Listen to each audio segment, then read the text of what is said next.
নমস্কার, আপনারা দেখছেন কলকাতা টিভি ডিজিটাল। আমি শাশ্বতী রয়েছি আপনাদের সঙ্গে আবহাওয়ার আপডেট নিয়ে। কেমন থাকবে বুধবারের আবহাওয়া?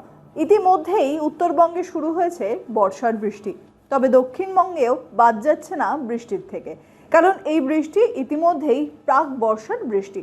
তার সঙ্গে রয়েছে একাধিক অক্ষরেখা এবং ঘূর্ণাবর্তের অবস্থান। দক্ষিণবঙ্গের উপর গাঙ্গেয় পশ্চিমবঙ্গ পর্যন্ত বিস্তৃত একটি অক্ষরেখা, যা সুদূর পাঞ্জাব থেকে শুরু হয়েছে। তার সঙ্গে একাধিক ঘূর্ণাবর্তের অবস্থান রয়েছে বঙ্গোপসাগরের উপর, যার জেরে প্রচুর পরিমাণে জলীয় বাষ্প রাজ্যে প্রবেশ করছে। তার থেকেই দক্ষিণবঙ্গে লাগাতার বৃষ্টি জারি রয়েছে। তবে গরম এবং গরমজনিত অস্বস্তি জারি রয়েছে পশ্চিমের জেলাগুলিতে। তবে বৃষ্টিপাতের পূর্বাভাস দিচ্ছে আলিপুর আবহাওয়া দপ্তর। দক্ষিণবঙ্গের ক্ষেত্রে যে পূর্বাভাস জারি করা হয়েছে সেই অনুযায়ী বুধবার দিন বেশ কিছু জেলায় বজ্রবিদ্যুৎ সহ ভারী বৃষ্টির সম্ভাবনা রয়েছে।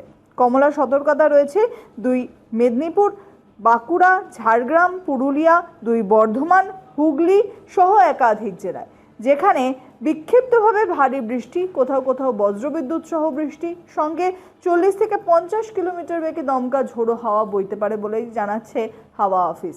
বাদ যাবে না শহর কলকাতা সহ 2 24 পরগনা। এই জেলাগুলিতেও বিক্ষিপ্তভাবে বিকেলের পর স্থানীয় মেঘের সঞ্চার হয়ে বৃষ্টি হতে পারে। তবে উত্তরবঙ্গের ক্ষেত্রে জারি থাকছে ভারী বৃষ্টির পূর্বাভাস, কারণ উত্তরবঙ্গে ইতিমধ্যেই বর্ষা প্রবেশ করেছে। তার সঙ্গে ঘূর্ণাবর্তের অবস্থান। জলপাইগুড়ি এবং আলিপুরদুয়ার এই 2 জেলায় ভারী থেকে অতি ভারী বৃষ্টির সতর্কতা রয়েছে। এছাড়াও 2 দিনাজপুর এবং দার্জিলিং, কালিম্পংয়ের কিছু অংশ বিক্ষিপ্তভাবে ভারী বৃষ্টি বজায় থাকবে।